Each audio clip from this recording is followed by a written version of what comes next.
What's the essence of chanting mantras? To me, the essence of chanting mantras is to go beyond yourself and for a while forget your I, me and mine bubble that we are living in most of our lives and most of the time.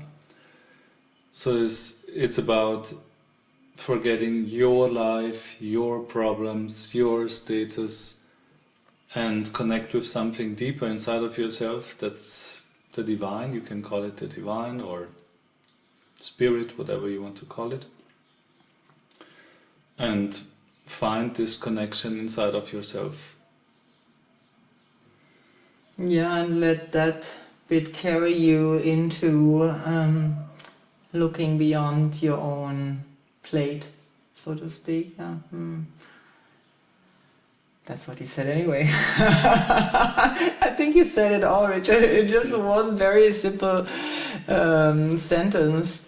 I think what really happens is, I think what we're also talking about is not only the essence, or I think for me it's why do I do it? You know, I could also sing a pop song, or what is the difference in singing a pop song and singing something that is dedicated to a higher consciousness, spirit, or the divine.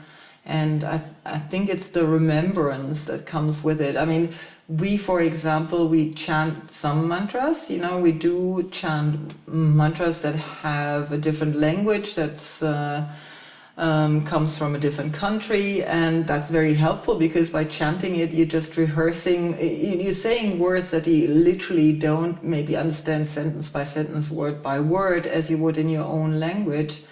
And then, because the words can be so powerful, particularly if you sing a Sanskrit mantra, let's say that, or you kind of calling a name of a god or goddess, an ancient god or goddesses, it has a certain vibration because a lot of people are calling the same divinity. You know, if you call to Jesus or if you call to Kali, Krishna, Hanuman, it's been sung to so many times and there's a certain energy behind it. And that energy kind of visits you in you connecting with it. That's at least the experience of chanting mantras for me.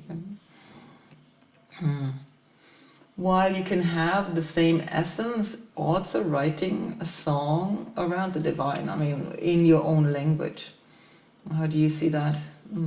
What do songs that have a spiritual connection, like let's say, maybe some people just know songs from church or anything that have become like, you know, famous Christmas songs, or, you know, like we all sing same songs sometimes around a celebration of the divine. Yeah, to me it's about singing beyond any concept or religion. You don't need a religion to have an experience of God or higher consciousness or yourself. It's absolutely not necessary. And to me it's also, it doesn't matter how you're feeling. If you're just chanting, if you're feeling great, that's not a good practice, in my opinion. You chant, and no matter how you're feeling, you do it. And this also develops courage and willpower. Because if you're just doing things that feel good and that are nice and that make you feel ecstatic, that's not the real thing, because life is not always great, ecstatic and lovely. But you have to be present and also deal with the other things. And then you know what your practice was for, yeah? Because if you're having a hard time, you need to remember this part inside of yourself. Yeah, or then that activates inside of yourself. That's more like what happens, I think. It activates the remembrance, but you have to build the bridge. In the good times, you build the bridge for the bad times. And I think in general, the best thing you can do is deal with what is. If it's great, yes, great. If it's not great, not great, but deal with it anyways. But are you saying that people shouldn't be enjoying the music? I mean, I see people leaving our gigs, you know, like really in a very happy state. Now I hear you saying, you know, this kind of music shouldn't just make you feel good. What are you really saying? What I'm saying is deal with what is. If it makes you feel great, enjoy it. If it brings you down the rabbit hole inside of yourself and you just feel all this stuff coming up, then deal with this. But it's not about, you cannot force an experience. I have to feel good now. I have to be happy. That's, in my opinion, all nonsense. You deal with what is and how you're feeling in the moment. It's a form of meditation, because if you're doing the chanting over a longer time, it doesn't give you time to talk to somebody else or analyze it or anything, but it kind of sets you into a state of mind and being where you really actually have to experience yourself in this world. And to me it's not a positive thinking method or something like this.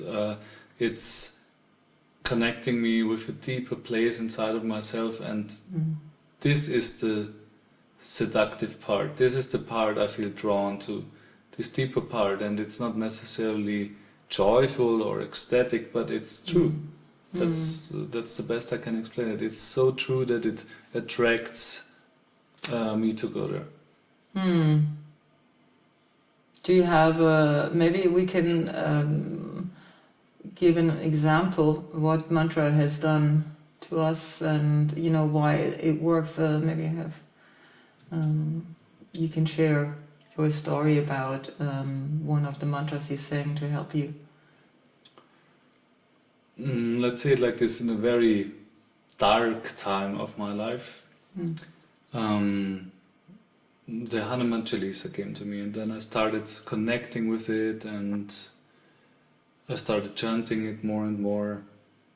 And from that moment on, not that it was always easy, but my life improved immensely and got me to a deeper, truer place until this point in time than I was ever before, than I've experienced ever before.